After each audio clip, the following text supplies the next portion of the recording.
या दुसऱ्या प्रकरणात अर्थातच शेतीविषयक व्यवस्था ॲग्रियन सेटलमेंट्स यामध्ये आतापर्यंत आपण ब्रिटिशकालीन ज्या प्रमुख जमीन महसूल पद्धती आहेत या प्रमुख जमीन महसूल पद्धती संदर्भात विचार केलेला आहे. त्यानंतर शेतीच्या व्यापारीकरणासंदर्भात आणि या शेतीच्या व्यापारीकरणाच्या एकूणच प्रक्रियेविषयी आणि त्या संदर्भातील एकूण जे पडसाद आहे, परिणाम आहे ते कोणकोणते या संदर्भातला तसेच स्वरूपात्मक दृष्टिकोनातून जो विचार आहे तो आपण करणार.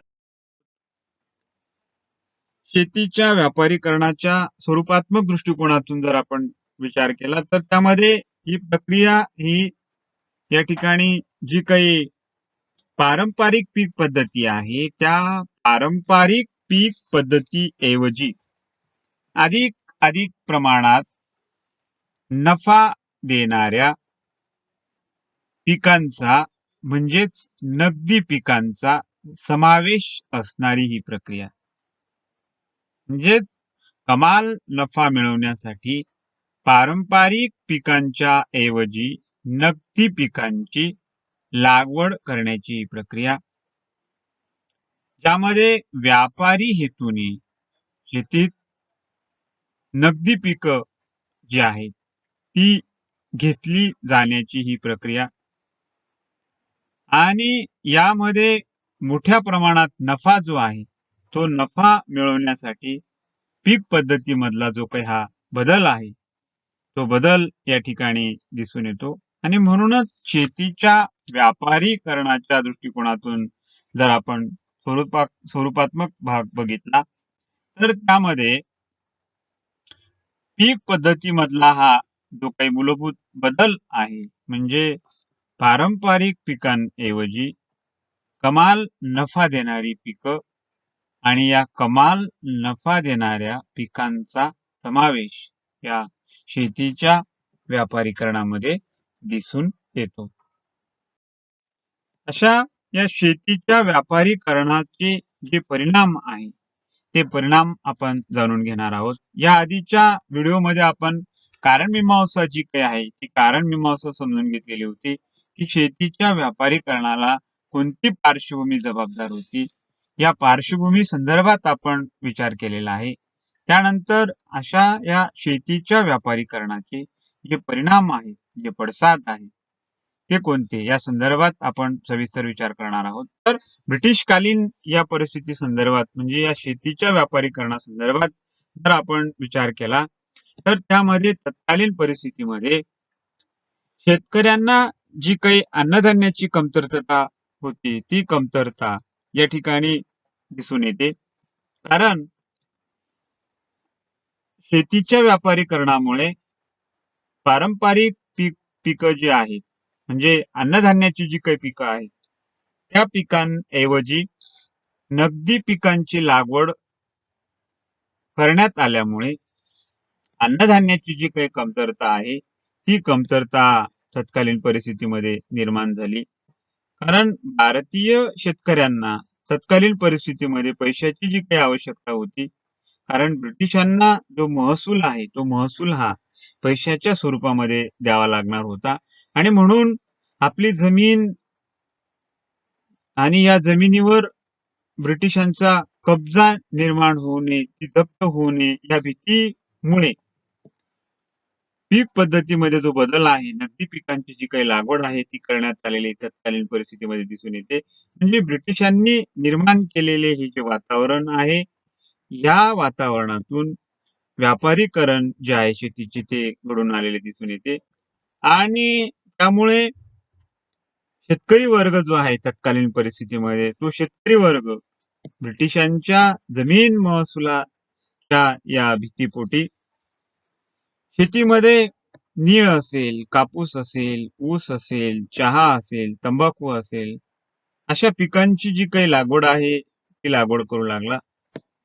परंतु याची दुसरी बाजू अशी झाली की त्यामुळे अन्नधान्याची जी काही पिकं आहेत त्या पिकांचा समावेश न केल्यामुळे त्या त्या पिकांचा अंतर्भाव न असल्यामुळे या ठिकाणी या पिकांकडे दुर्लक्ष झाल्यामुळे म्हणजे उदाहरणार्थ बाजरी असेल, गहू असेल, तांदूळ असेल, डाळी असेल, ज्वारी असेल, अशा या अन्नधान्यांच्या पिकाकडे दुर्लक्ष झाल्यामुळे शेतकऱ्यांना अन्नधान्याची जी काही कमतरता आहे, ती कमतरता ह्या व्यापारीकरणातून निर्माण झालेली दिसून येते, जाणू लागलेली दिसून येते. आणि म्हणून यामुळे निश्चितच जो शेतकरी आहे, शेतकरी वर्ग आहे, त्या शेतकरी वर्गावर उपासमारीची वेळ या ठिकाणी आलेली दिसून येते. म्हणून ब्रिटिश काळातील ही जी व्यवस्था होती, ही व्यवस्था म्हणजे महसुलाच्या स्वरूपामध्ये पैशाचा जो समावेश करण्यात आलेला दिसला, त्या समावेशामुळे शेतकरी नगदी पिकांकडे वळाला, अन्नधान्याची पिकं गमावली आणि त्यामुळे तो उपासमारीने आपले जे काही जीवन आहे, हलाखीच्या जीवनाला त्याला सामोरे जावे लागले. आणि म्हणून ही परिस्थिती निश्चितच शेतकऱ्यांच्या दृष्टिकोनातून उपासमारीच्या जीवनाची दिशा देणारी तत्कालीन परिस्थितीमध्ये दिसून येते. कारण आपल्या जमिनीमध्ये जी पारंपरिक पिके तो घेत होता, म्हणजे त्या पारंपरिक पिकांचा समावेश न केल्यामुळे, त्या पारंपरिक पिकांऐवजी नगदी पिकांचा अंतर्भाव केल्यामुळे शेतकऱ्यांना गहू असेल, तांदूळ असेल, कापूस असेल, नीळ असेल, अशा पिकांकडे दुर्लक्ष झाल्यामुळे अन्नधान्य जे काही आहे, ते अन्नधान्य उपलब्ध न झाल्यामुळे शेतकऱ्यावर तत्कालीन परिस्थितीमध्ये या ब्रिटिश काळात उपासमारीची जी काही वेळ आहे, ही हलाखीचे जे काही जीवन आहे, त्या जीवनाला सामोरे जाण्याची वेळ या ठिकाणी निर्माण झाली. आणि म्हणूनच निश्चितच हा जो एक काही बदल आहे, पडसाद आहे, तो या ठिकाणी उमटलेला दिसून येतो. परंतु दुसऱ्या बाजूला ब्रिटिश साम्राज्याचा फायदा मात्र या माध्यमातून झालेला दिसतो. कारण जमीन महसुलाच्या रूपाने जो काही जमा होणारा पैसा होता, तो पैसा या ठिकाणी मिळाला. आणि त्याचबरोबर आपल्या विभिन्न अशा उद्योगधंद्यांच्या सोयीसाठी जी काही अनुकूल परिस्थिती होती, ती अनुकूल परिस्थिती जी आहे, ती देखील या ठिकाणी उपलब्ध झाली. आणि तसेच हा जो बदल आहे, तो बदल हा ब्रिटिश काळात तत्कालीन परिस्थितीमध्ये आपल्या स्वार्थ नीतीने साधलेला दिसून येतो. आणि म्हणून साहजिकच या बदलाचा जो काही पडसाद आहे, तो ब्रिटिश साम्राज्याच्या दृष्टिकोनातून फायदेशीर आणि भारताच्या दृष्टिकोनातून निश्चितच या ठिकाणी नुकसानकारक, अपायकारक दिसलेला दिसतो. ब्रिटिशांनी भारतात आर्थिक बदल घडवून आणताना आपला फायदा कसा होईल, अधिकाधिक प्रमाणात नफा कसा मिळेल, अधिकाधिक प्रमाणात स्वार्थ कसा साधता येईल, हा जो दृष्टिकोन आहे, तो दृष्टिकोन बाळगलेला दिसतो. त्यामध्ये शेतीच्या व्यापारीकरणाचा फायदा हा निश्चितच या ठिकाणी या ब्रिटिश साम्राज्याला झाला. औद्योगिक क्रांतीसाठी जो कच्चा माल आवश्यक होता आणि त्या कच्चा मालाची जी काही उपलब्धता होती, ती उपलब्धता या ठिकाणी या भारताच्या वसाहतीतून भागवलेली दिसते. आणि म्हणून या बदलातून म्हणजे कच्च्या मालाची उपलब्धता, त्याचबरोबर भांडवलाची गुंतवणूक, अशा या स्वार्थ रणनीतीचा जर आपण परिपाक बघितला, तर तो निश्चितच हा ब्रिटिश साम्राज्यासाठी फायदेशीर ठरलेला दिसून येतो. आणि म्हणून शेतीच्या व्यापारीकरणाचा फायदा हा ब्रिटिश साम्राज्याला झाला, परंतु त्याचा तोटा, त्या संदर्भातले नुकसान मात्र भारताला सोसावे लागले. म्हणजे शेतीचे व्यापारीकरण हे भारतीय शेतकऱ्यांच्या दृष्टिकोनातून तत्कालीन परिस्थितीमध्ये ब्रिटिश काळात हे शोषक ठरले, परंतु ब्रिटिश साम्राज्याच्या दृष्टिकोनातून मात्र पोषक ठरलेले दिसून येते. त्याचबरोबर ग्रामीण जीवन जे आहे, तत्कालीन परिस्थितीतील ज्या ग्रामीण जीवनाची जी काही स्वयंपूर्णता होती, स्वावलंबन होते, ते या ठिकाणी या बदलातून संपुष्टात आलेले दिसून येते. कारण ब्रिटिश भारतात येण्यापूर्वी भारतातील जे ग्रामीण जीवन होते ते स्वयंपूर्ण होते. कारण या ठिकाणी वस्तू विनिमयाची पद्धत जी होती ती खेड्यामध्ये प्रचलित होती. खेड्यातील लोकांच्या ज्या गरजा आहेत त्या गरजा आपापसामध्ये या वस्तू विनिमय पद्धतीद्वारे पूर्ण होत होत्या. ते उदाहरणार्थ 12 बलुतेदारी पद्धतीद्वारे ह्या ज्या गरजा होत्या, आपापसातील गरजा या पूर्ण होत होत्या आणि म्हणून या गरजांच्या पूर्ततेमुळे जे ग्रामीण जीवन होते ते ग्रामीण जीवन स्वयंपूर्ण होते. परंतु ब्रिटिशांच्या आगमनानंतर मात्र ग्रामीण जीवनाची जी काही स्वयंपूर्णता आहे ती स्वयंपूर्णता निश्चित या ठिकाणी संपुष्टात आली आणि शेतीच्या व्यापारीकरणाने या पद्धतीला जो काही सामोरे जाण्याचा भाग आहे तो मात्र या खेड्यातील एकूणच व्यवस्थेला फेस करावा लागलेला दिसून येतो. आणि म्हणून यामध्ये निश्चितच ग्रामीण जीवनामध्ये म्हणजे अगदी ब्रिटिश भारतात येण्यापूर्वी जो महसूल होता तो महसूल हा पिकाच्या उत्पादकतेनुसार विचारात घेतला जाईल, परंतु ब्रिटिशांच्या आगमनानंतर मात्र महसूल हा पैशाच्या स्वरूपामध्ये जमा केला जाऊ लागला आणि म्हणून त्यामुळे देखील हा जो काही बदल आहे तो बदल या ठिकाणी दिसून येतो. तर एकूणच या संदर्भातला दुसरा महत्वाचा भाग म्हणजे दलाल वर्ग जो होता, म्हणजे उदाहरणार्थ सावकार असेल, जमीनदार असेल, अशा दलाल वर्गाचा फायदा मात्र या प्रक्रियेतून झालेला दिसून येतो.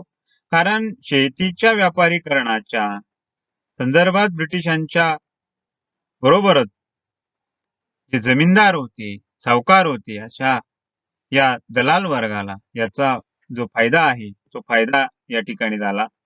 प्रत्यक्षपणे मात्र जे शेती करणारे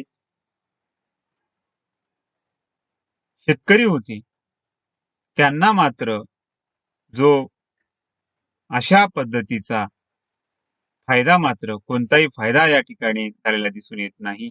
कारण येणाऱ्या उत्पादनातून जमीन महसुलाच्या संदर्भातली जी काही व्यवस्था होती ती शेतकऱ्याला मात्र पूर्ण करावी लागत होती आणि म्हणूनच एका बाजूला येणारे उत्पन्न महसुलाच्या रूपाने ब्रिटिश तिजोरीत आणि मात्र स्वतःच्या संदर्भातील पोटाची खळगी भागवण्यासाठी आवश्यक असणारे अन्नधान्य जे होते ते अन्नधान्य देखील या ठिकाणी गमावलेले दिसून येते.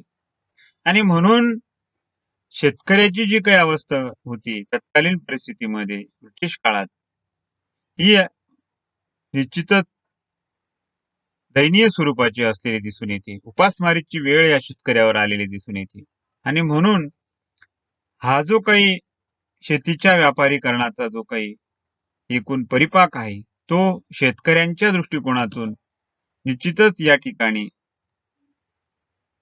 उपासमारीची वेळ आणणारा होता आणि ब्रिटिश साम्राज्याच्या दृष्टिकोनातून दलाल वर्गाच्या दृष्टिकोनातून हा फायदेशीर होता. म्हणजे शेतकऱ्यांना याचा जो फायदा होता असा कोणताही फायदा शेतकऱ्याला मात्र झाला नाही. शेतीच्या व्यापारीकरणाची जी काही प्रक्रिया होती त्या एकूणच प्रक्रियेचा आपण जर विचार केला तर शेतीच्या व्यापारीकरणाचा भारतीय शेतकऱ्यांना फारसा जो काही लाभ आहे, जो फायदा आहे तो मात्र होऊ शकला नाही. कारण महसुलाच्या रूपाने येणारे जे उत्पन्न आहे ते महसुलाच्या रूपाने शेतकऱ्याला ब्रिटिश तिजोरी जमा करावी लागेल. त्याचबरोबर कर्जफेड सावकाराची असेल, या संदर्भातील जमीनदारांची असेल, कर्जफेड शेतकऱ्याला करावी लागत होती आणि म्हणून अशा संदर्भात या दोनही व्यवस्थेतून जर आपण विचार केला तर शेतकऱ्याच्या हातामध्ये मात्र काही राहत नव्हते. एवढेच नाही तर शेतकऱ्याला आपली भूक भागवण्यासाठी जे अन्नधान्य होते, ते अन्नधान्य देखील विकत घेण्याची वेळ या नव्या प्रक्रियेतून निर्माण झालेली दिसून येते. आणि म्हणूनच या ठिकाणी शेतीच्या या व्यापारीकरणाचा जो फायदा आहे, तो फारसा फायदा मात्र शेतकऱ्यांना झालेला दिसून येत नाही. आणि म्हणूनच शेतीची जी काही ही व्यापारीकरणाची जी प्रक्रिया आहे, ब्रिटिश काळातील शेतीच्या या व्यापारीकरणाच्या प्रक्रियेला शेतकऱ्याचे शोषण झाले. प्रत्यक्ष शेती करणारा जो काही शेतकरी होता, त्या शेतकऱ्याचे शोषण झाले आणि या ब्रिटिश साम्राज्याचे मात्र यातून पोषण झालेले दिसून येते. धन्यवाद.